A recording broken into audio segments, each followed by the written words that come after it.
Estaba en el supermercado con mi hijo cuando el cajero me miró sorprendido y dijo: «¿Otra vez, señora García? Es la tercera vez hoy». Sentí un escalofrío recorrer mi espalda. Era mi primera vez en ese lugar. Acababa de llegar de México para visitar a mi hijo en Los Ángeles. Antes de que pudiera responder, vi la expresión en el rostro de mi hijo. Era puro terror. Sus ojos se abrieron como platos. El sudor comenzó a brotar en su frente y con voz temblorosa me agarró del brazo y dijo: «Mamá, vámonos, ahora». En ese momento no entendía nada. ¿Por qué el cajero creía conocerme? ¿Por qué mi hijo lucía tan desesperado? Pero cuando llegamos al auto y vi lo que había en el asiento trasero, cubierto con una manta, mi corazón se detuvo. Todo mi mundo se derrumbó en un instante. Lo que descubrí ese día sobre mi propio hijo me destrozó de una manera que nunca imaginé posible. La traición no vino de un extraño. Vino de la persona por quien sacrifiqué toda mi vida. Y lo peor de todo es que apenas estaba comenzando a descubrir hasta dónde llegaba su engaño. Sigue mi historia hasta el final y comenta la ciudad desde donde me estás viendo para saber qué tan lejos ha llegado mi relato. Cuando salimos del supermercado, mis manos temblaban tanto que no podía abrocharme el cinturón de seguridad. Mi hijo conducía en silencio, con la mandíbula apretada y las manos aferradas al volante con tanta fuerza que sus nudillos estaban blancos. No me atrevía a preguntar. Una parte de mí no quería saber, pero otra parte, la parte que había criado a este hombre, la que había limpiado sus rodillas raspadas, la que había trabajado dobles turnos para pagarle la universidad, esa parte necesitaba respuestas. Me llamo Rosa María Hernández de García. Tengo 68 años. Nací en Guadalajara y pasé 40 años trabajando como costurera, primero en un taller y luego desde mi casa. Mi esposo, Joaquín, murió hace 12 años de un infarto. Fue repentino, devastador. De un día para otro me quedé sola con 3 hijos por mantener. Carlos, mi hijo mayor, tenía 23 años cuando su padre murió. Estaba estudiando administración en la universidad. Siempre fue el más ambicioso de mis hijos. Luego estaba Mónica, con 20 años, estudiando enfermería, y el menor, Javier, apenas tenía 17. Cuando Joaquín murió, dejó deudas.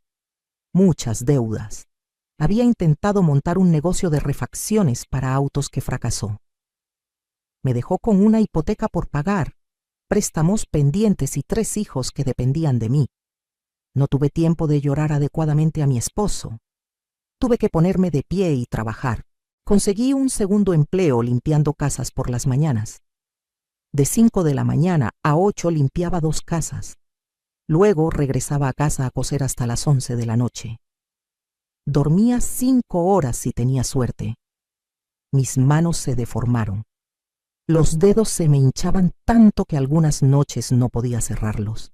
Pero no podía parar. Carlos era mi orgullo. Siempre había sido un niño brillante, responsable.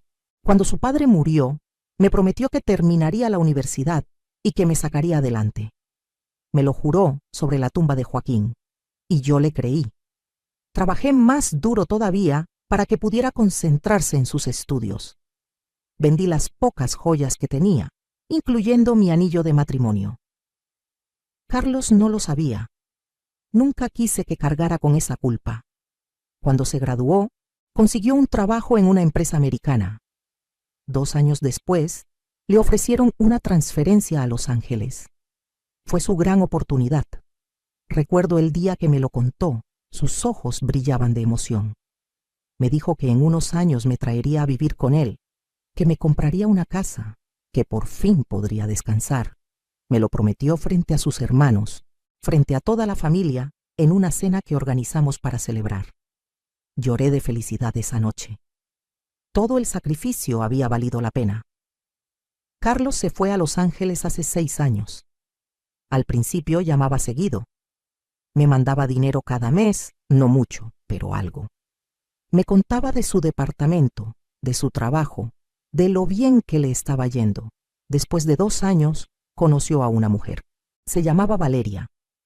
Era colombiana, trabajaba en la misma empresa. Nunca me cayó bien, si soy honesta. La conocí por videollamada unas pocas veces.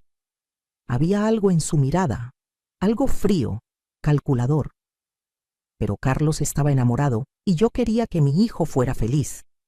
Se casaron en una ceremonia pequeña en Los Ángeles. Yo no pude ir porque no tenía visa y los trámites eran complicados. Me dolió no estar ahí, pero Carlos me prometió que pronto arreglaría mis papeles para que pudiera visitarlos. Después de la boda, las llamadas se hicieron menos frecuentes. Una vez al mes si tenía suerte. El dinero que me enviaba también disminuyó hasta que dejó de llegar por completo. Cuando le preguntaba, siempre tenía una excusa, que estaban ahorrando para una casa, que Valeria había dejado el trabajo para estudiar una maestría, que los gastos en Estados Unidos eran muy altos. Yo entendía, o al menos trataba de entender. Mientras tanto, yo seguía trabajando. A mi edad, con mis manos cada vez más débiles, con mi espalda que me dolía tanto que había noches en que no podía levantarme de la cama. Mónica, mi hija, me ayudaba cuando podía, pero ella tenía su propia familia. Y Javier estaba tratando de establecerse en su trabajo. No quería ser una carga para ellos. Hace 3 meses Carlos me llamó. Fue una sorpresa porque habían pasado casi 2 meses sin saber de él. Sonaba extraño, distante.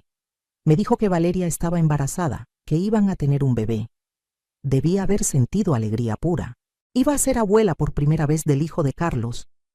Pero había algo raro en su voz, algo que no podía identificar. Le pregunté si todo estaba bien. Me dijo que sí, que solo estaba estresado por el trabajo. Luego, casi como si se le hubiera ocurrido de repente, me dijo: «Mamá, ¿por qué no vienes a visitarnos? Ya es tiempo de que tramites tu visa y vengas a conocer dónde vivimos». Mi corazón saltó. Después de 6 años, finalmente iba a ver a mi hijo, a conocer a mi nuera en persona, a ver con mis propios ojos la vida que se había construido. Javier me ayudó con los trámites de la visa. Me tomó 2 meses, pero finalmente me la aprobaron. Carlos me mandó dinero para el boleto de avión. Fue la primera vez en años que me enviaba algo. Debía haberlo visto como una señal de alarma, pero estaba tan emocionada que no pensé con claridad. Llegué a Los Ángeles un viernes por la tarde. Carlos me recogió en el aeropuerto. Cuando lo vi, casi no lo reconocí. Había subido de peso, tenía ojeras profundas, lucía mayor de sus 35 años.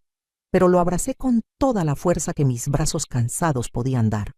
Mi niño, mi hijo mayor, lo había extrañado tanto. El abrazo que me devolvió fue breve, casi incómodo. En el auto traté de conversar. Le pregunté por Valeria, por el bebé, por su trabajo. Sus respuestas eran cortas, evasivas. Mantenía la vista fija en el camino. Llegamos a su departamento. Era un edificio bonito en una zona que parecía tranquila. Subimos al 3er piso. Cuando abrió la puerta, Valeria estaba ahí. Su panza ya se notaba bastante. Me saludó con una sonrisa que no llegó a sus ojos. Fría. Educada, pero fría. El departamento era más pequeño de lo que había imaginado. 2 habitaciones, una sala comedor, una cocina estrecha, pero estaba bien decorado, limpio. Me mostraron la habitación de huéspedes donde me quedaría. Era pequeña, con una cama individual y un closet. Me dijeron que podía quedarme 2 semanas, que después tenían compromisos y necesitaban el espacio. 2 semanas. Después de 6 años sin vernos, me daban 2 semanas. Tragué la decepción y sonreí. Al menos estaba con mi hijo. Esa primera noche preparé la cena. Insistí. Quería hacer algo por ellos. Hice mole poblano, el favorito de Carlos desde niño. Pasé toda la tarde en esa cocina pequeña. Valeria me observaba desde la sala con una expresión que no podía descifrar. Cuando sirvió la cena, Carlos apenas probó. Dijo que ya no le gustaba tanto el mole, que su estómago ya no toleraba la comida tan condimentada. Valeria ni siquiera lo probó. Dijo que el olor le provocaba náuseas por el embarazo. Esa noche lloré en silencio en mi cama individual. Algo estaba mal, muy mal, pero todavía no sabía qué. Los siguientes días fueron extraños. Carlos salía temprano al trabajo y regresaba tarde. Valeria se la pasaba en su habitación o salía con amigas. Yo me quedaba sola en el departamento la mayor parte del día. Limpiaba, cocinaba, trataba de ser útil. Una tarde, mientras limpiaba la sala, encontré un montón de sobres en un cajón. Eran cuentas por pagar. Montones de cuentas. Tarjetas de crédito con saldos enormes. Miles y miles de dólares en deudas. Facturas médicas. Un aviso de desalojo de hacía 2 meses. Mi corazón comenzó a latir rápido. Esto explicaba muchas cosas. Por eso Carlos había dejado de mandarme dinero. Por eso se veía tan estresado. Estaban en problemas financieros serios. Esa noche, cuando Carlos llegó, le preparé un té de manzanilla como cuando era niño y le pregunté con suavidad si todo estaba bien con el dinero. Se puso pálido. Luego se enojó. Me dijo que no revisara sus cosas, que eran asuntos privados. Nunca me había hablado así. Mi Carlos, que siempre había sido respetuoso, me estaba gritando. Valeria salió de la habitación y se puso de su lado. Me dijo que era una entrometida, que no tenía derecho a revisar sus pertenencias. Me sentí tan pequeña en ese momento, tan vieja, tan fuera de lugar. Esa noche escuché que discutían en su habitación. Las paredes eran delgadas. Valeria decía algo sobre dinero, sobre un plan. Carlos sonaba angustiado. No pude escuchar todo, pero oí mi nombre varias veces. Decidí que al día siguiente hablaría con Carlos, con calma, de madre a hijo. Le ofrecería ayuda. Tenía algunos ahorros, no mucho, pero algo. Había vendido mi máquina de coser antigua a un coleccionista y había guardado ese dinero para emergencias. Era para mi futuro, para cuando ya no pudiera trabajar, pero Carlos era mi hijo. Si estaba en problemas, yo lo ayudaría, como siempre lo había hecho. Al día siguiente era sábado. Carlos me dijo que necesitaba ir al supermercado a comprar cosas para la semana. Me pidió que lo acompañara. Me pareció extraño porque Valeria siempre era quien hacía las compras, pero me alegró pasar tiempo con él. En el auto intenté sacar conversación. Le conté historias de cuando era niño, tratando de conectar con él, de encontrar a mi hijo detrás de ese hombre estresado y distante. Él apenas respondía. Llegamos al supermercado. Era una tienda grande, de esas que tienen de todo. Carlos tomó un carrito y comenzamos a recorrer los pasillos. Notaba que estaba nervioso. Sudaba, aunque el aire acondicionado estaba fuerte. Revisaba su teléfono constantemente. Tomaba productos del estante y los ponía en el carrito casi sin mirar qué eran. Cuando llegamos a la caja, había un cajero joven, tal vez de unos 20 años, de origen latino por su aspecto. Comenzó a pasar los productos. Entonces me miró y dijo con una sonrisa amigable: «¿Otra vez, señora García? Es la tercera vez hoy». El tiempo se detuvo. Mi cerebro trataba de procesar lo que acababa de escuchar. ¿Tercera vez? Yo acababa de llegar ahí. Era mi primera vez en ese supermercado. Era mi primera vez en ese vecindario. Antes de que pudiera decir algo, sentí la mano de Carlos apretando mi brazo con fuerza. Lo miré y lo que vi en su rostro me aterró. Puro pánico. Sus ojos estaban desorbitados. Su cara había perdido todo el color. Me apretó más fuerte y dijo entre dientes: «Mamá, vámonos, ahora». El cajero se dio cuenta de que algo pasaba. Su sonrisa se desvaneció. «Señora, ¿se encuentra bien?» Carlos ya estaba empujando el carrito lejos de la caja. «Nos equivocamos de tienda, vámonos». Me jaló del brazo, casi arrastrándome hacia la salida. Dejamos el carrito lleno ahí. La gente nos miraba. El cajero nos llamaba, confundido. Salimos casi corriendo hacia el auto. Una vez adentro, Carlos arrancó tan rápido que las llantas rechinaron. Sus manos temblaban en el volante. Yo estaba en shock, tratando de entender qué acababa de pasar. Finalmente encontré mi voz. «Carlos, ¿qué fue eso?» ¿Por qué ese muchacho me llamó señora García? ¿Por qué dijo que era mi tercera vez ahí? Él no respondió. Sus ojos estaban fijos en el camino, su mandíbula apretada. Carlos, contéstame. Me estás asustando. Silencio. Miré hacia el asiento trasero, buscando alguna explicación, cualquier cosa que me ayudara a entender. Fue entonces cuando la vi. Una manta doblada, pero debajo asomaba algo. Una bolsa. Una bolsa del mismo supermercado del que acabábamos de salir huyendo. Con manos temblorosas me estiré y levanté la manta. Lo que vi me dejó sin aliento. No era una bolsa, eran 3 bolsas, llenas de productos, comida, artículos de higiene, productos para bebé. Todo todavía con las etiquetas de precio. Nada había sido pagado. Dios mío, el susurro salió de mi boca sin que pudiera controlarlo. Carlos pisó el freno tan fuerte que salí disparada hacia adelante. Gracias a Dios traía puesto el cinturón. Estacionó el auto a un lado de la calle. Se quedó ahí, con las manos en el volante, respirando agitadamente. Yo miraba las bolsas, luego a mi hijo, luego las bolsas otra vez. Mi mente se negaba a aceptar lo que era tan obvio. Carlos. Mi voz salió rota. ¿Qué es esto? Silencio. Carlos, por favor. Finalmente giró hacia mí. Tenía lágrimas en los ojos. Lágrimas de frustración, de vergüenza, de rabia. Es comida, mamá.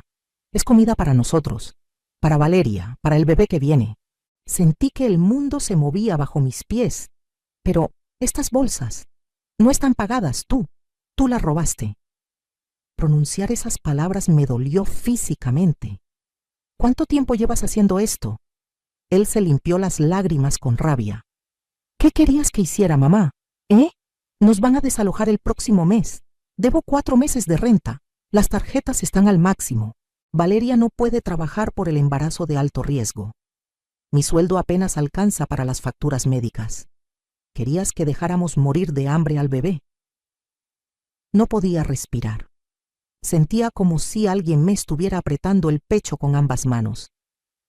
Este no podía ser mi Carlos, mi hijo, el niño que había criado con valores, con principios, el que iba a misa conmigo todos los domingos, el que me había prometido cuidarme en mi vejez. Carlos, esto es robo, es un delito. Podrías ir a la cárcel.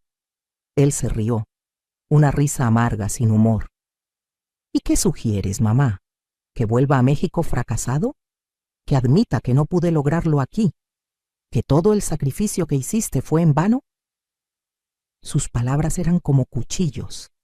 Cada una se clavaba en mi corazón. Prefiero que vuelvas fracasado pero honesto a que termines en la cárcel, hijo. Esto no está bien y lo sabes. Se volvió hacia mí con una expresión que nunca le había visto. Había dureza en sus ojos, resentimiento. ¿Honesto? Como papá. Él fue honesto. Intentó hacer las cosas bien. ¿Y sabes dónde terminó? Muerto de estrés a los 50 años, dejándonos una montaña de deudas. No voy a ser como él. Esas palabras me dolieron más que cualquier golpe físico. No hables así de tu padre. Mi voz tembló. Él hizo lo mejor que pudo. Nos amaba. Pues su amor no pagó las cuentas, ¿verdad? Fuiste tú quien tuvo que matarse trabajando. Tú con tus manos destruidas, tu espalda rota. Él nos dejó en la ruina. Las lágrimas corrían por mis mejillas. Carlos, por favor, esto no es culpa de tu padre. Y robar no es la solución. Hay otras opciones. Podemos buscar ayuda, hablar con servicios sociales. Yo puedo. ¿Tú puedes qué, mamá? Me interrumpió. ¿Mandarnos dinero? ¿Con qué? ¿Con tu pensión miserable? ¿Con lo que ganas cosiendo? Cada palabra era como veneno. Tengo ahorros, no es mucho, pero... Su expresión cambió. Se iluminó. Una luz codiciosa apareció en sus ojos que me hizo retroceder instintivamente en mi asiento. ¿Ahorros? ¿Cuánto? La forma en que lo preguntó me puso la piel de gallina. No sonaba como mi hijo preguntándole a su madre. Sonaba como un extraño calculando una oportunidad. Carlos, no es. ¿Cuánto, mamá? Insistió. Su voz era más dura ahora. Vendí mi máquina de coser y he estado guardando algo cada mes. Tengo unos 80,000 pesos. Vi cómo hacía el cálculo en su cabeza. Unos $4,000. Eso nos ayudaría. Nos daría tiempo. Podría pagar 2 meses de renta, comprar lo que necesitamos para el bebé. Mi estómago se revolvió. No estaba preguntando. Estaba asumiendo, como si mi dinero, el dinero que había ahorrado trabajando hasta que mis manos sangraran, automáticamente fuera suyo. Carlos, ese dinero es para mi futuro, para cuando ya no pueda trabajar, para emergencias médicas. Tengo 68 años. Y yo soy tu hijo. Tu nieto viene en camino. ¿No quieres ayudar a tu familia?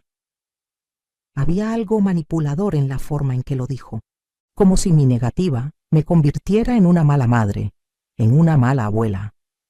Pero algo dentro de mí, un instinto que había estado dormido, comenzó a despertar. Claro que quiero ayudar, pero no de esta manera. No para que sigas robando. No para tapar un problema que es más grande que unos meses de renta. Su rostro se endureció. Entonces no entiendes nada. Arrancó el auto de nuevo y el resto del camino lo hicimos en silencio. Un silencio denso, pesado, lleno de cosas no dichas. Cuando llegamos al departamento, Valeria estaba esperando. Miró las bolsas que Carlos sacaba del auto y sonrió. Le ayudó a meterlas al departamento. Yo los seguí en estado de shock. Los vi guardar los productos robados como si nada, como si fuera lo más normal del mundo. Valeria notó mi expresión. ¿Qué pasa, Rosa? ¿Te sientes mal? Te ves pálida. Hasta la manera en que dijo mi nombre sonaba falsa. Necesito acostarme. Fui a mi habitación y cerré la puerta. Me senté en la cama individual y traté de procesar todo. Mi hijo era un ladrón. Había estado robando quién sabe cuánto tiempo, y su esposa lo sabía. Lo apoyaba. ¿Qué más no sabía yo? ¿Qué más me estaban ocultando? Esa noche, fingí estar dormida cuando escuché que Carlos y Valeria hablaban en la sala. Sus voces llegaban amortiguadas a través de la puerta. Me levanté en silencio y la abrí apenas una rendija. Tu mamá sabe. Era la voz de Valeria tensa. Lo sé. El idiota del cajero la confundió conmigo. Carlos sonaba frustrado. ¿Crees que vaya hasta decir algo? Es mi madre. No va a denunciarme a la policía. Pero podría juzgarte. Podría negarse a darte el dinero. Silencio. Tenemos que convencerla. Hacerle ver que es por el bien del bebé. Ella es de esas madres que harían cualquier cosa por sus hijos. La forma en que Valeria dijo eso, con ese tono calculador, me revolvió el estómago.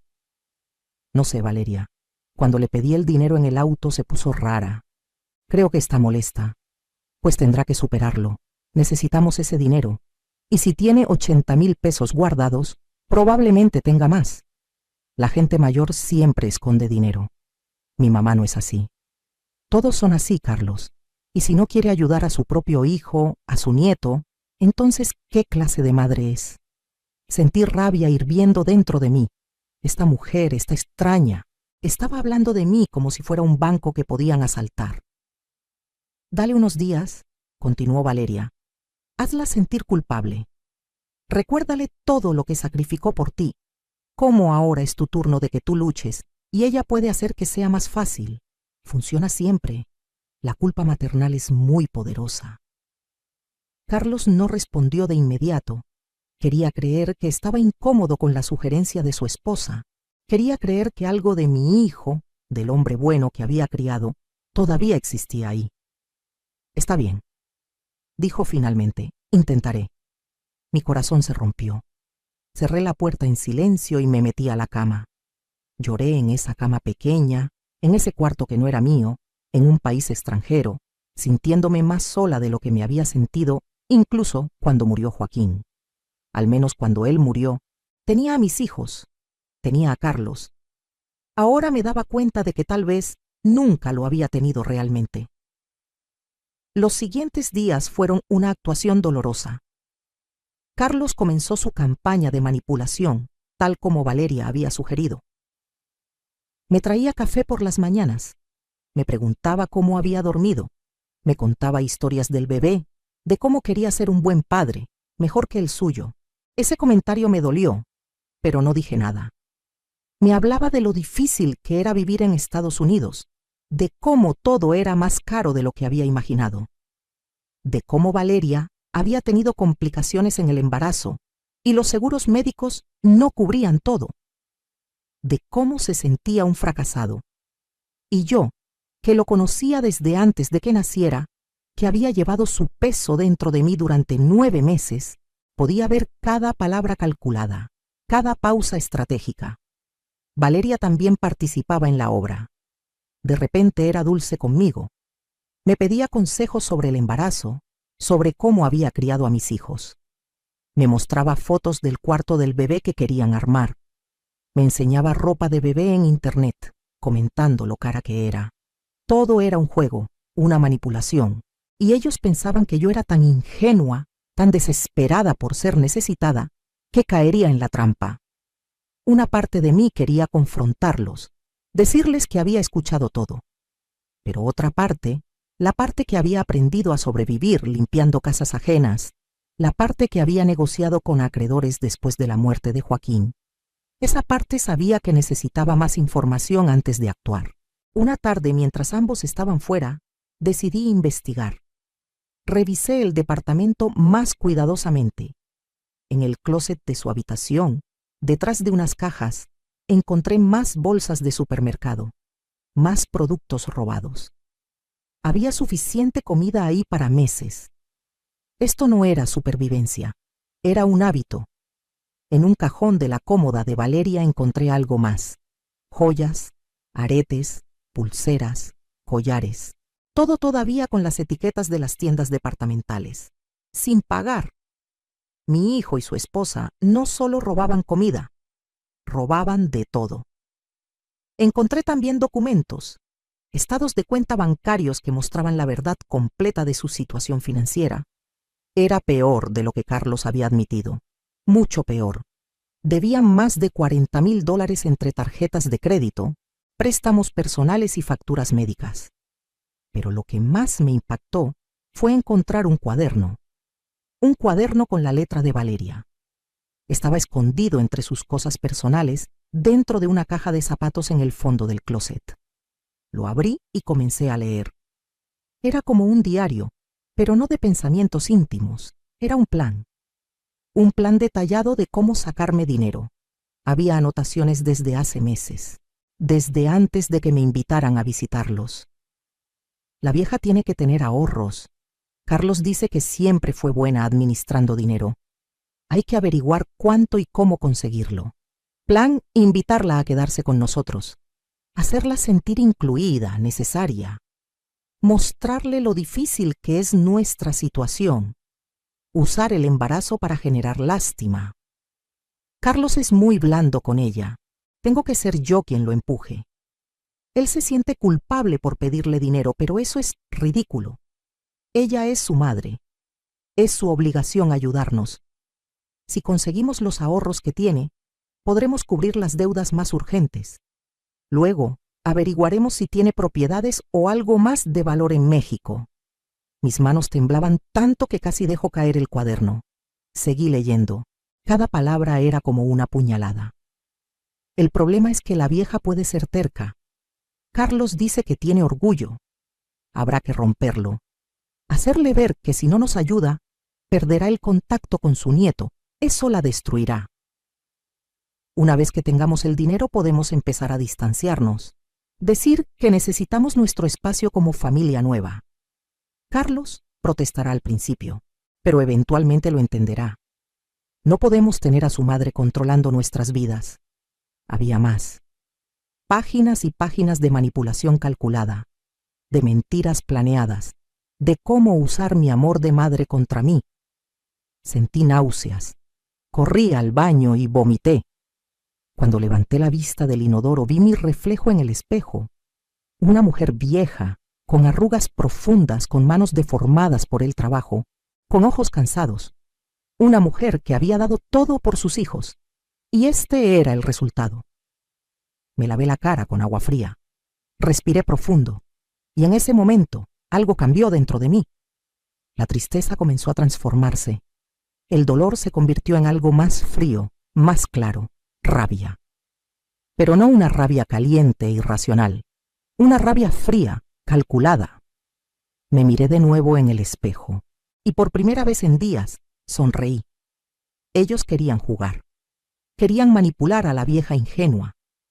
Pero lo que no sabían, lo que Carlos había olvidado porque se fue de casa hace mucho tiempo, era que su madre no había sobrevivido 40 años trabajando, lidiando con acreedores, negociando con patrones abusivos, criando 3 hijos sola, siendo ingenua. Yo sabía jugar estos juegos, y los jugaba mucho mejor de lo que esos 2 niños mimados podrían imaginar. Volví a poner el cuaderno exactamente donde lo había encontrado.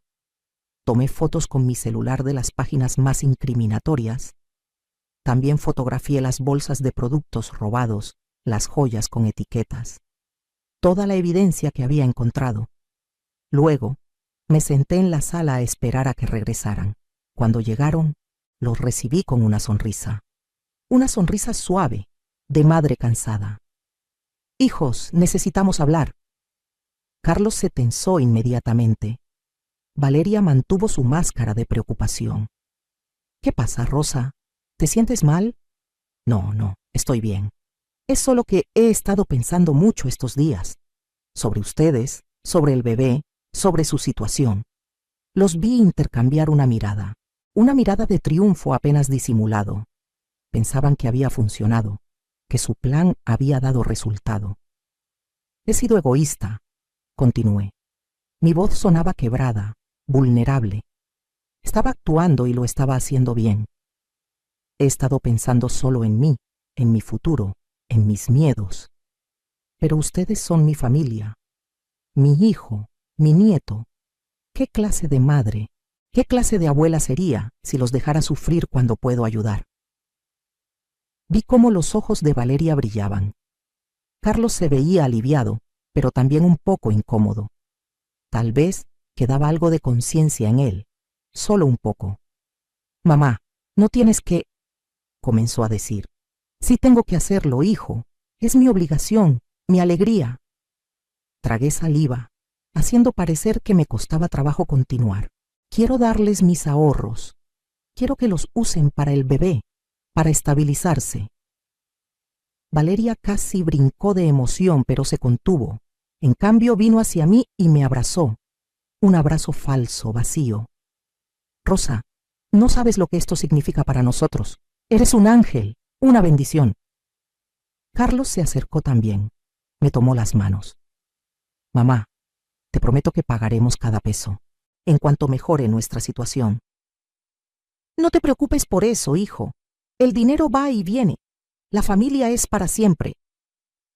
Las palabras casi me ahogaron al pronunciarlas, sabiendo que eran mentira, sabiendo lo que ellos realmente pensaban de mí. «Hay solo un problema», dije, fingiendo pena. «¿Cuál?». Valeria preguntó y noté un toque de alarma en su voz. «El dinero está en México, en mi cuenta de banco. No puedo transferirlo desde aquí porque no traje mi token de seguridad. Tendría que volver a Guadalajara a hacer la transferencia». Vi la decepción en sus rostros. Valeria recuperó la compostura primero. «No puedes pedirle a alguien que lo haga por ti, a Mónica o Javier». Negué con la cabeza. «Solo yo puedo acceder a esa cuenta. Es una cuenta especial que abrí hace años. Ni siquiera mis otros hijos saben de ella». Eso era cierto. Había aprendido después de la muerte de Joaquín a ser cuidadosa con el dinero, a tener cuentas que solo yo manejara.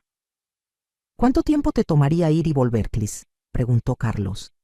«Si tomo un vuelo mañana, podría estar de vuelta en 3 o 4 días. Haría la transferencia y regresaría para estar aquí cuando nazca el bebé». Era mentira. Por supuesto. No pensaba volver jamás. Pero ellos no necesitaban saber eso todavía. Valeria y Carlos se miraron. Podía ver sus cerebros funcionando, calculando. «Está bien», dijo Carlos finalmente. «Pero regresa pronto, ¿sí? Te vamos a extrañar». Más mentiras. Esa noche, mientras ellos dormían, reservé mi vuelo. Salía a las 6 de la mañana del día siguiente. También hice algo más. Redacté un correo electrónico. Un correo largo, detallado, adjuntando todas las fotos que había tomado. Las fotos de los productos robados, de las joyas con etiquetas, de las páginas del cuaderno de Valeria. Lo dirigí a la administración del edificio donde vivían. Les expliqué que mi hijo y su esposa estaban involucrados en actividades ilegales, que tenía evidencia de robo sistemático y que como persona de moral cristiana no podía en conciencia permanecer callada. Les pedí que investigaran y que, si era necesario, contactaran a las autoridades. Programé el correo para enviarse automáticamente 24 horas después de mi partida. Para cuando lo recibieran, yo ya estaría a salvo en México. También envié un correo a Mónica y a Javier. Les conté todo. Les adjunté las mismas fotos, les expliqué la manipulación, el plan para sacarme dinero. Les dije que estaba bien, que estaba volviendo a casa y que por favor no intentaran contactar a Carlos, que lo dejaran enfrentar las consecuencias de sus acciones. A las 4 de la mañana me levanté en silencio, me vestí, empaqueté mis pocas pertenencias, escribí una nota y la dejé en la mesa de la cocina. La nota decía: «Carlos, he pensado mejor las cosas. No voy a darte mi dinero, no para que sigas robando, no para que sigas mintiendo. Criarte fue el honor de mi vida. Ver en qué te convertiste es mi mayor dolor. Busca ayuda, hijo. Busca a Dios. Busca tu conciencia. Con amor y decepción, tu madre». Llamé un taxi que me esperó abajo. Bajé con mi maleta, cerré la puerta del departamento por última vez y me fui. En el taxi, camino al aeropuerto, lloré. Lloré por mi hijo. Lloré por los años perdidos. Lloré por las ilusiones rotas, pero también, en algún lugar dentro del dolor, sentí algo más. Libertad. Me había liberado. Ya no era la madre que se sacrificaba hasta destruirse. Ya no era la mujer que permitía ser usada en nombre del amor maternal. Era Rosa María Hernández, una mujer de 68 años que finalmente estaba eligiéndose a sí misma. El vuelo de regreso a México fue largo. Tuve mucho tiempo para pensar, para procesar, para llorar un poco más, pero también para planear, porque esto no había terminado. No iba a permitir que Carlos y Valeria salieran impunes. Y definitivamente no iba a permitir que pensaran que habían ganado. Cuando aterricé en Guadalajara, Mónica y Javier me estaban esperando en el aeropuerto. Me abrazaron fuerte. Mónica lloraba. «Mamá, leímos tu correo. No podemos creer que Carlos haya hecho eso. Estamos en shock». Javier, mi hijo menor, se veía furioso. «Voy a hablarle, voy a decirle». «No», dije firmemente. «No van a mí a hacer nada. Esto lo manejo yo. Carlos tiene que aprender esta lección solo». Me llevaron a casa, mi casita pequeña en Guadalajara. Cuando abrí la puerta y entré, sentí como si hubiera estado fuera años en lugar de solo una semana. Todo estaba como lo había dejado.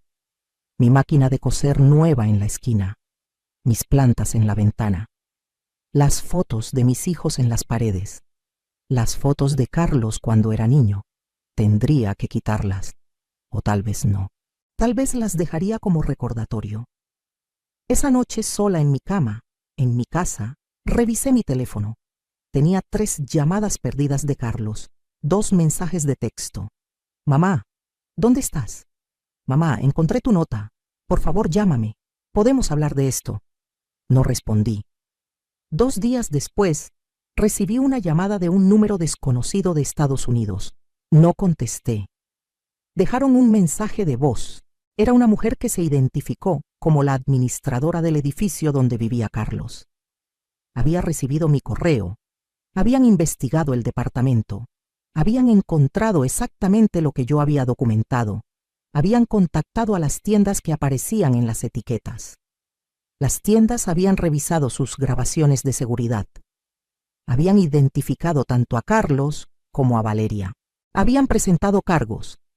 La mujer me agradecía por mi honestidad y me informaba que, lamentablemente, habían tenido que proceder con un desalojo inmediato debido a las actividades ilegales en la propiedad. Colgué el teléfono. Sentía nada. O tal vez sentía todo. Era difícil de distinguir. Una semana después, recibí una llamada de Carlos. Esta vez contesté. Mamá. Su voz sonaba destruida. Había estado llorando. Mamá, ¿cómo pudiste hacernos esto? Me quedé en silencio. Dejé que continuara. Por tu culpa nos desalojaron. Por tu culpa las tiendas presentaron cargos. Tengo que ir a corte. Podría ir a la cárcel. Valeria está destruida. El estrés está afectando el embarazo.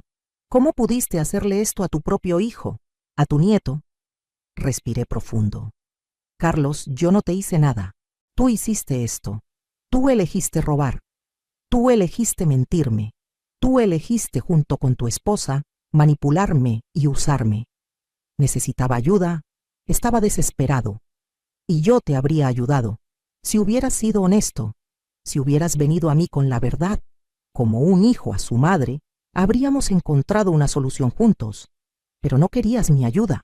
Querías mi dinero sin rendir cuentas. Querías usarme. Eres mi madre. Se supone que debes apoyarme incondicionalmente. Esas palabras me dolieron, pero también me dieron claridad. Apoyarte, sí. Permitir que me uses, que me faltes al respeto, que cometas crímenes, no. Yo te he criado mejor que esto, Carlos. Y si olvidaste las lecciones, entonces necesitas aprenderlas de nuevo, aunque sea de la manera difícil. Te odio, dijo. Su voz era puro veneno. Arruinaste mi vida. No, hijo, tú arruinaste tu vida. Yo solo me negué a ser parte de la destrucción. Colgó. No volvió a llamar. Pasaron semanas, luego meses. Mónica y Javier me mantenían compañía, me apoyaban. También estaban dolidos por las acciones de su hermano, pero entendían mi decisión. Una tarde, 3 meses después de mi regreso de Los Ángeles, estaba cosiendo en mi sala cuando escuché un toque en mi puerta. Abrí y me encontré con una sorpresa. Era mi tía Esperanza, la hermana mayor de mi difunto esposo Joaquín. Tenía 82 años, pero seguía siendo una mujer imponente, de mente aguda. Rosa María, necesitamos hablar. Entró sin esperar invitación. Se sentó en mi sofá. Me senté frente a ella, confundida. Tía, ¿qué pasa? ¿Está todo bien? Eso debería preguntarte yo a ti. Me enteré de lo de Carlos. Mónica me contó. Suspiré. Tía, si viene a decirme que fui muy dura con él, al contrario, me interrumpió. Vengo a decirte que hiciste lo correcto, y vengo a decirte algo más, algo que debí haberte dicho hace años. Sacó un sobre de su bolso, un sobre amarillento, viejo. Cuando Joaquín murió, todos pensamos que solo había dejado deudas. Y era cierto, su negocio fracasó. Pero lo que nadie sabía, lo que él no quiso preocuparte porque pensaba que iba a salir del problema, es que su padre, tu suegro, le había dejado algo en herencia años antes. Mi corazón comenzó a latir más rápido. ¿Qué tipo de herencia? Un terreno grande en las afueras de Guadalajara. En ese entonces no valía mucho, era zona rural. Por eso Joaquín nunca le dio importancia. Usó los papeles de ese terreno como garantía para algunos préstamos, pero como los préstamos eran menores al valor del terreno, nunca lo perdió. Después de su muerte, en medio del caos de las deudas y los acreedores, ese terreno quedó olvidado. Los papeles estaban entre sus cosas, pero nadie los buscó. Yo los encontré cuando ayudé a limpiar su oficina, pero en ese momento estabas tan abrumada que no quise añadir más complicaciones. Me guardé los papeles pensando en dártelos cuando fuera el momento correcto. Tía, ¿por qué nunca? Porque eras joven, Rosa. Porque tenías 3 hijos que alimentar. porque pensé que si sabías de ese terreno, intentarías venderlo de inmediato por centavos para pagar deudas. Y yo sabía que esa zona iba a desarrollarse. Lo sabía porque mi esposo trabajó en planificación urbana municipal. Él vio los planos de expansión de la ciudad, así que decidí guardar el secreto, esperar a que el terreno incrementara su valor y dártelo cuando realmente lo necesitaras. Abrió el sobre. Adentro había escrituras, documentos legales, papeles oficiales. Ese terreno ahora está en una de las zonas más desarrolladas de Guadalajara. Han construido plazas comerciales, fraccionamientos residenciales, todo alrededor. El terreno de Joaquín, que tiene 2 hectáreas, vale ahora una fortuna. Me quedé sin palabras. ¿Cuánto? Pregunté con un hilo de voz. Mandé tasarlo el mes pasado, cuando Mónica me contó lo de Carlos, y me di cuenta de que tal vez necesitarías recursos para reconstruir tu vida. El valor estimado es de 35 millones de pesos. El mundo se detuvo. 35 millones de pesos. Eso era casi 2 millones de dólares. No podía ser real. Tía, esto no, yo no. Es tuyo, Rosa. Siempre fue tuyo. Era de Joaquín, y cuando él murió, pasó a ti como su esposa.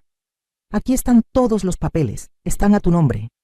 Solo necesitas ir al registro público a actualizarlos. Tomé los documentos con manos temblorosas. Los leí. Una y otra vez. Era real. Todo era real. Comencé a llorar. Lloré tanto que mi tía se levantó y me abrazó. Llora, mija. Llora todo lo que necesites. Te lo mereces. Después de todo lo que has sufrido, después de todo lo que has trabajado, después de todo lo que has dado, finalmente el universo te devuelve algo. Esa noche, después de que mi tía se fue, me senté en mi cama con los documentos. Pensé en Joaquín, en cómo, incluso después de muerto, estaba cuidando de mí, en cómo había trabajado tanto para dejarme algo, aunque no vivió para verlo fructificar. Gracias, mi amor, susurré al aire. Gracias por seguir cuidándome. Los días siguientes fueron un torbellino. Contraté un abogado. Fuimos al registro público. Actualizamos toda la documentación. Todo estaba en orden. El terreno era legalmente mío. Comenzaron a llegarme ofertas de compra. Desarrolladores inmobiliarios que habían estado esperando que ese terreno saliera al mercado. Las ofertas eran generosas, muy generosas. Pero no tenía prisa. Por primera vez en mi vida, podía tomarme mi tiempo para tomar decisiones. Una tarde, 2 semanas después de recibir las escrituras, recibí otra llamada de Estados Unidos. Esta vez era Valeria. Rosa. Su voz no tenía la dulzura falsa de antes. Era pura desesperación. Rosa, por favor, necesitamos hablar. No tengo nada que hablar contigo, Valeria. Por favor, es sobre Carlos. No está bien. Desde que presentaron los cargos, desde que nos desalojaron, no es el mismo. Está deprimido, no come, no duerme. Consiguió un abogado público, pero dice que probablemente vaya a la cárcel. Va a perderse el nacimiento de nuestro hijo. Todo está destruido, todo por tu culpa. No, todo por sus decisiones. Necesitábamos ayuda. Tú tenías dinero y te negaste a ayudar a tu propio hijo. Algo en mí se quebró. No de tristeza, de rabia fría. Escúchame bien, Valeria. Leí tu cuaderno. Sé exactamente lo que planearon. Sé que me invitaron a Los Ángeles específicamente para manipularme y sacarme dinero. Sé cada mentira, cada estrategia. Así que no me vengas con que necesitaban ayuda. Lo que necesitaban era alguien a quien estafar. Silencio del otro lado. Yo no sé de qué hablas. Por favor, no me insultes más. Tomé fotos de todo. De tu cuaderno, de los productos robados, de todo. ¿De verdad crees que soy tan tonta? Rosa, yo. Estaba enojada cuando escribí eso. No lo decía en serio. Estaba frustrada. Guardaste ese cuaderno. Lo actualizabas regularmente. La última entrada era de 2 días antes de que me fuera. No era frustración vieja, era tu plan actual. Escuché que comenzaba a llorar. Por favor, Rosa, estoy embarazada. Tu nieto está por nacer. ¿De verdad quieres que crezca sin padre porque el padre está en la cárcel? Yo no puse a su padre en riesgo de ir a la cárcel. Él se puso ahí solo. Y tú lo ayudaste. Si tan solo nos dieras el dinero, podríamos pagar un buen abogado. Podríamos hacer un trato. Podríamos empezar de nuevo. Ahí estaba, la verdadera razón de la llamada. Todavía querían mi dinero. No. Dije simplemente, ¿no? ¿Así nada más?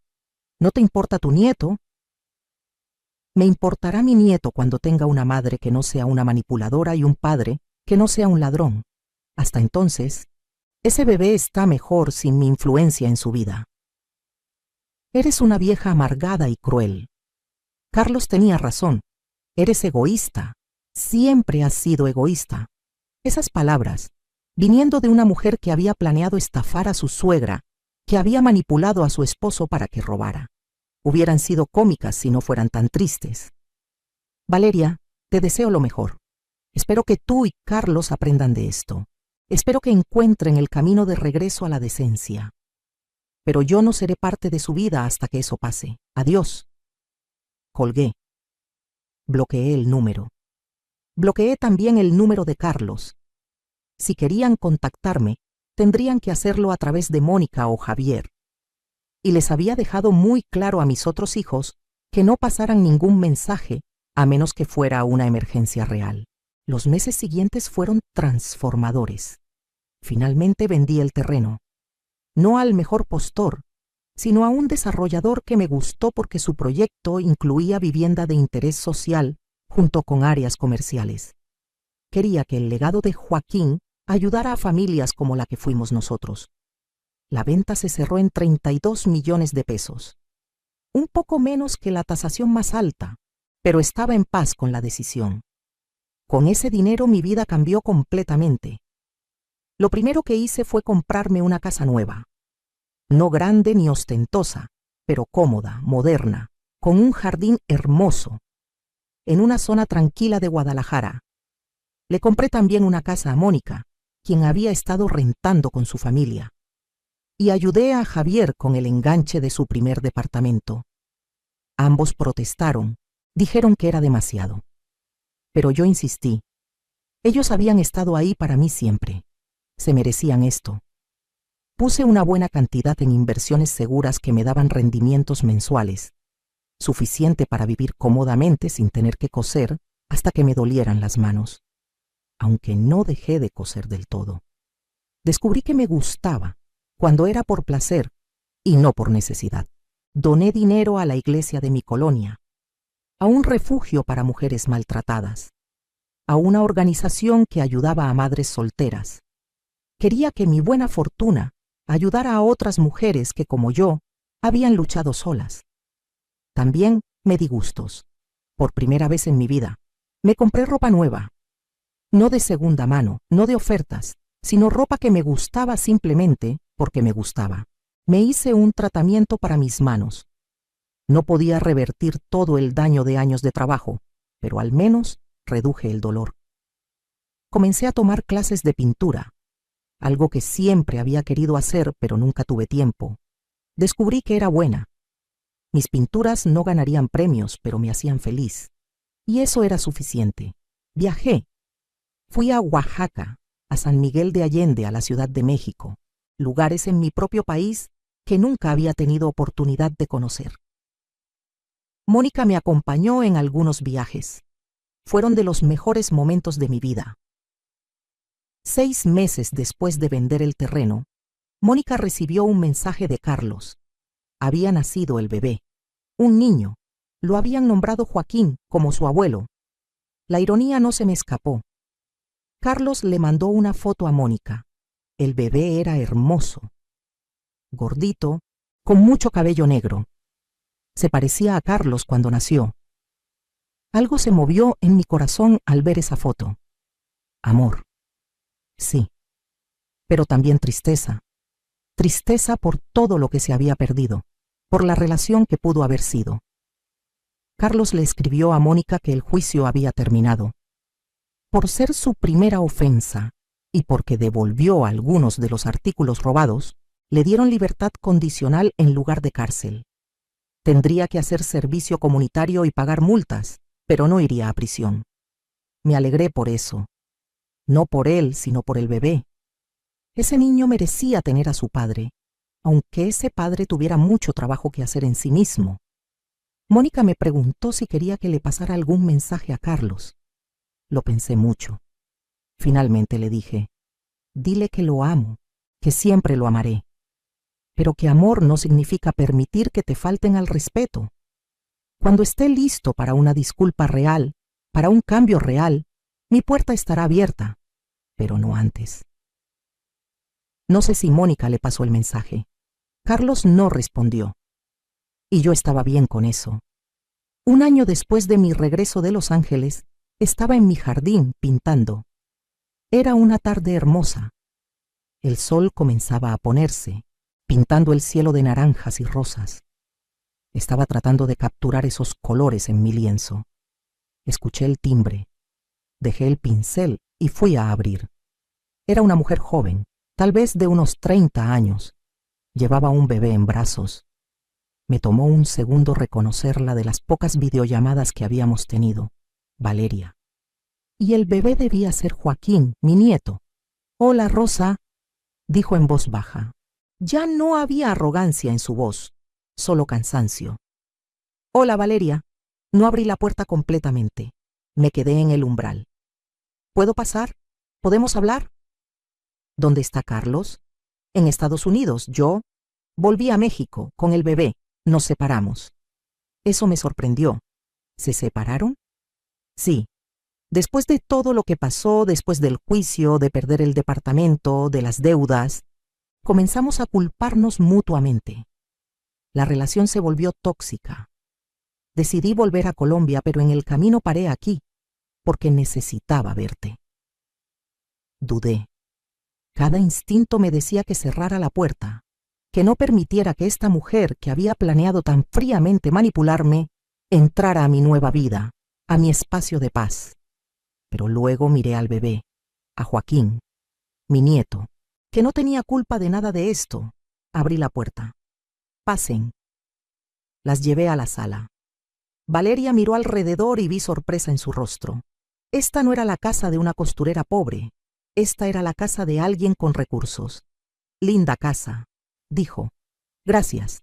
¿Qué necesitas, Valeria?» Se sentó. El bebé comenzó a hacer ruiditos. Ella lo meció automáticamente. «Vine a disculparme», dijo finalmente. «Vine a decirte que tenías razón, sobre todo». La miré en silencio esperando. Cuando te conocí, Carlos me había hablado tanto de ti, de cómo habías sacrificado todo por tus hijos, de cómo trabajaste hasta destruir tu salud para darles educación.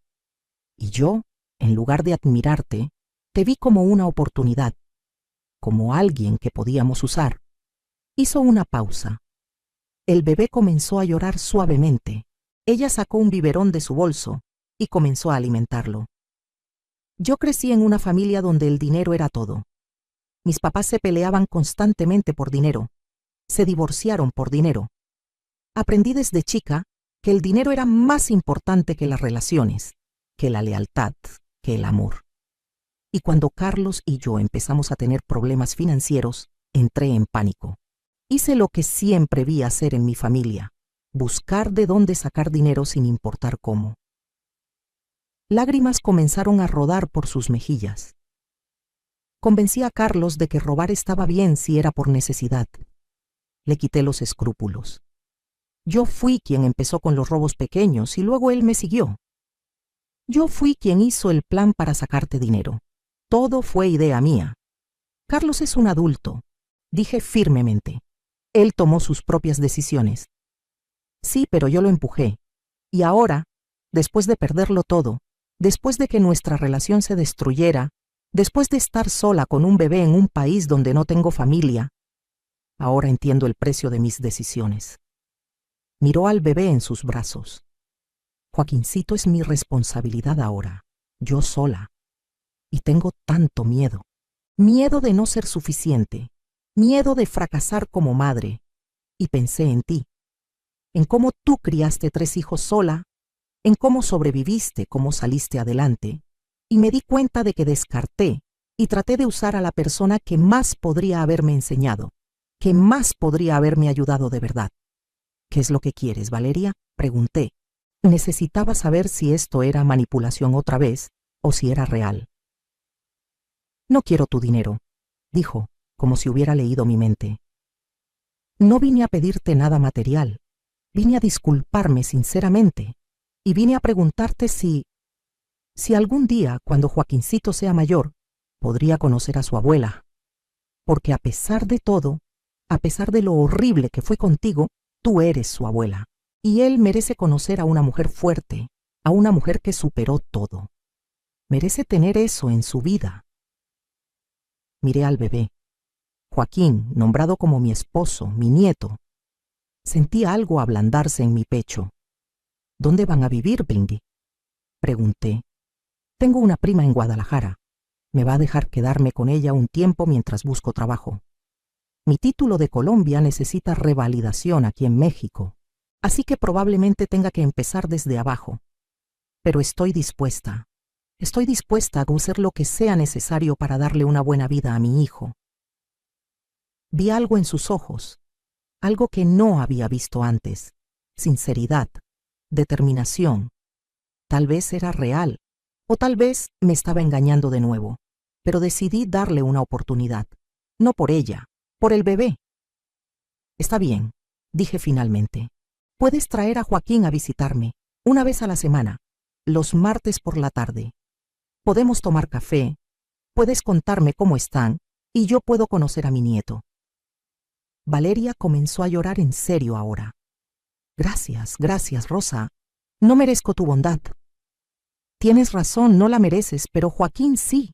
Y voy a estar en su vida por él, no por ti. ¿Entendido? Entendido. Así comenzó una rutina. Cada martes, Valeria venía con el bebé. Al principio era incómodo, forzado. Pero con el tiempo comenzamos a hablar de verdad. Ella me contaba de sus dificultades para encontrar trabajo, para adaptarse a ser madre soltera. Yo le daba consejos, le compartía mi experiencia. No nos hicimos amigas. Probablemente nunca lo seríamos después de todo lo que había pasado. Pero desarrollamos un respeto mutuo. Y yo me enamoré de mi nieto. Joaquincito era un bebé feliz, sonriente. Cada martes esperaba su visita con anticipación. Le compraba juguetes, ropa. No porque Valeria me lo pidiera, sino porque quería hacerlo. Valeria eventualmente encontró trabajo en una cafetería. No era lo que había estudiado, pero pagaba las cuentas, trabajaba duro.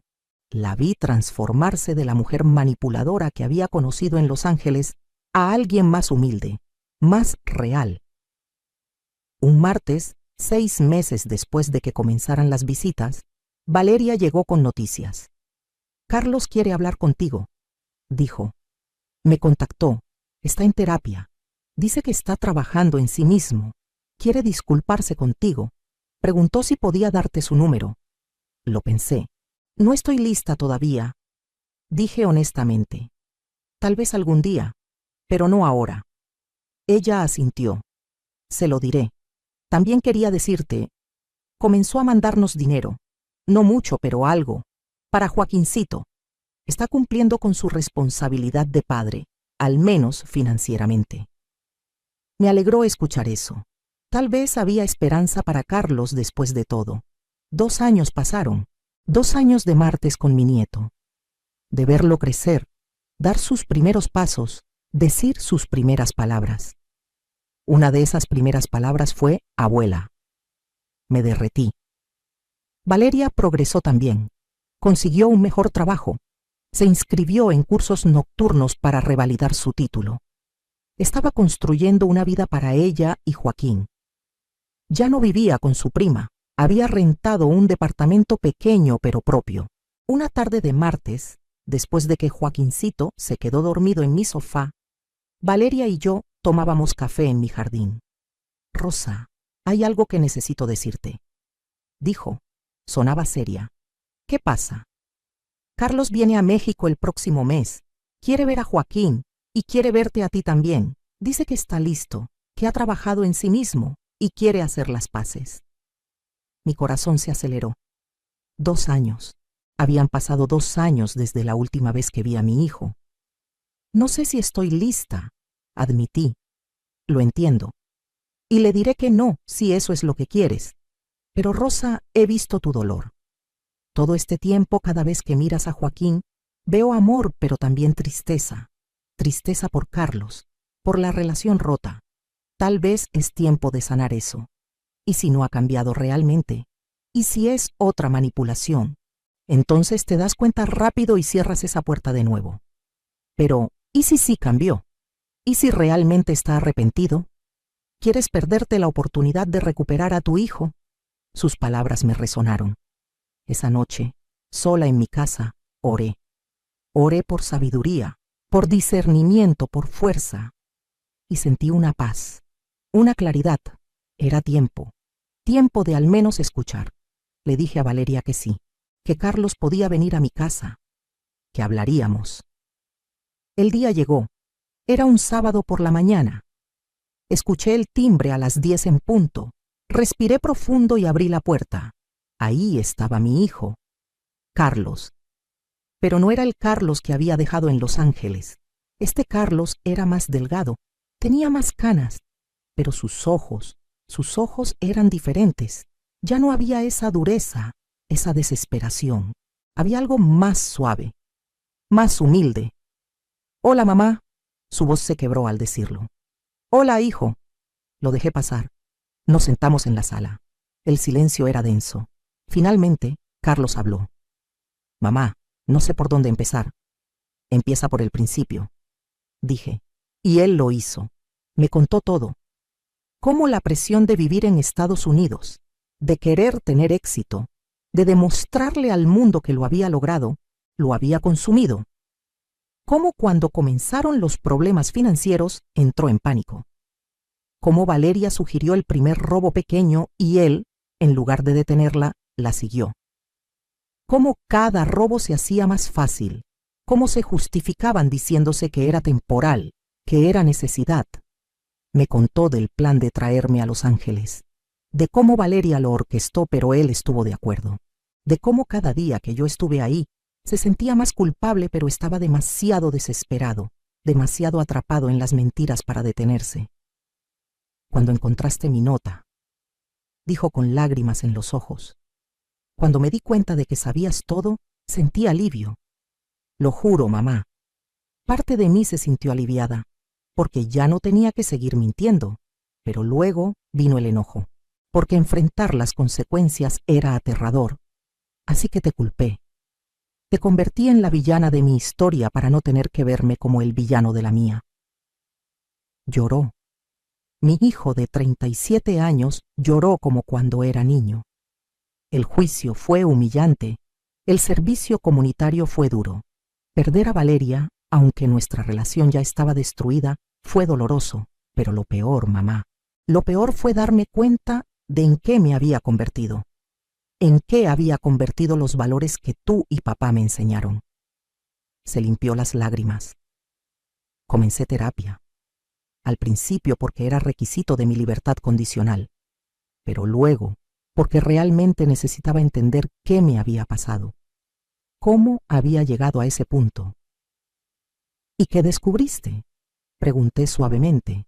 «Que pasé tanto tiempo tratando de no ser como papá, tratando de no fracasar como él fracasó, que me olvidé de las cosas en las que él sí tuvo éxito.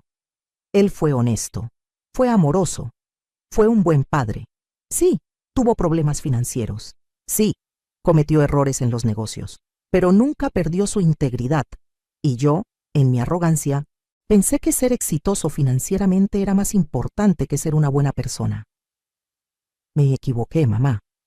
Me equivoqué tanto». Lo escuché cada palabra, y sentí algo. Sentí que estaba siendo honesto, que este arrepentimiento era real. «¿Qué quieres de mí, Carlos?», pregunté. «Perdón», dijo simplemente.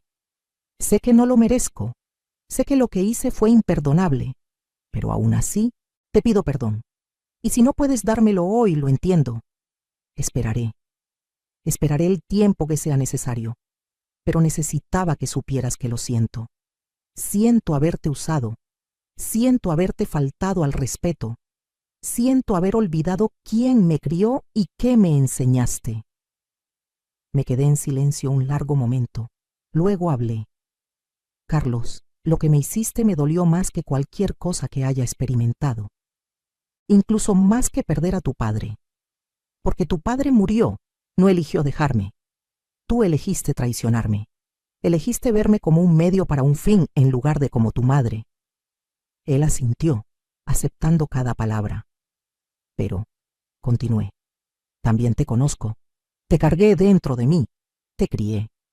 Limpié tus lágrimas, vendé tus rodillas, te enseñé a leer. Sé quién eres en tu esencia. Y la persona que me traicionó en Los Ángeles no era esa esencia. Era una versión perdida, desesperada de ti. Una versión que olvidó quién era. Lo que hiciste está mal.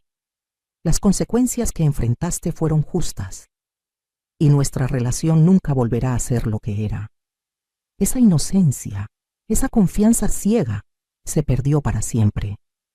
Vi dolor en sus ojos, pero asintió. Entendía. Pero, dije, y vi esperanza brillar. Podemos construir algo nuevo, no como era antes, pero tal vez algo más real. Algo basado en honestidad, en respeto mutuo, en límites claros. ¿Me estás dando otra oportunidad?, preguntó con voz incrédula. Te estoy dando la oportunidad de demostrar que el cambio que dices haber hecho es real. No con palabras, sino con acciones, con tiempo, con consistencia. Lo haré. Mamá, te lo prometo. Pasaré el tiempo que sea necesario demostrándote que puedes confiar en mí otra vez. No me lo prometas a mí, dije. Prométetelo a ti mismo. Promete ser el hombre que tu hijo necesita que seas. El hombre que tu padre habría estado orgulloso de que fueras. Ese día no nos abrazamos. No hubo reconciliación dramática con lágrimas y perdón instantáneo, pero tomamos café juntos, hablamos, y cuando se fue quedamos en que volvería la próxima semana, que tomaríamos las cosas despacio. Los meses siguientes Carlos cumplió su palabra. Venía cada semana cuando estaba en México, siempre a tiempo, siempre respetuoso. Me contaba de su vida, de su trabajo, de su terapia. Yo le contaba de la mía. Comenzamos a conocernos de nuevo, no como madre e hijo en los roles que habíamos jugado por décadas, sino como dos personas adultas tratando de construir una relación saludable. Le conté sobre el terreno, sobre la herencia de su padre, sobre cómo había usado ese dinero para transformar mi vida. Vi sorpresa en su rostro, pero no codicia. No pidió nada, solo dijo, «Me alegro, mamá, te lo mereces. Papá estaría feliz de saber que finalmente estás viviendo bien». Y lo dijo con sinceridad. Eso me dijo más que 1000 disculpas. Un año después de esa primera conversación, Carlos consiguió un trabajo en Guadalajara. Decidió mudarse de vuelta a México. Quería estar cerca de su hijo. Quería reconstruir esa relación también. Valeria y Carlos no volvieron como pareja. Ese capítulo estaba cerrado para ambos, pero aprendieron a ser copadres efectivos, a poner a Joaquín primero, a comunicarse con respeto.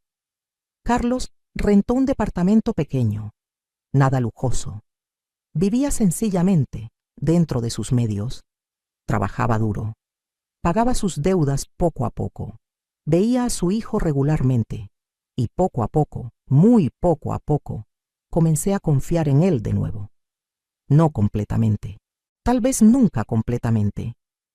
Pero lo suficiente para tener una relación. Hoy, 3 años después de todo lo que pasó, estoy sentada en mi jardín.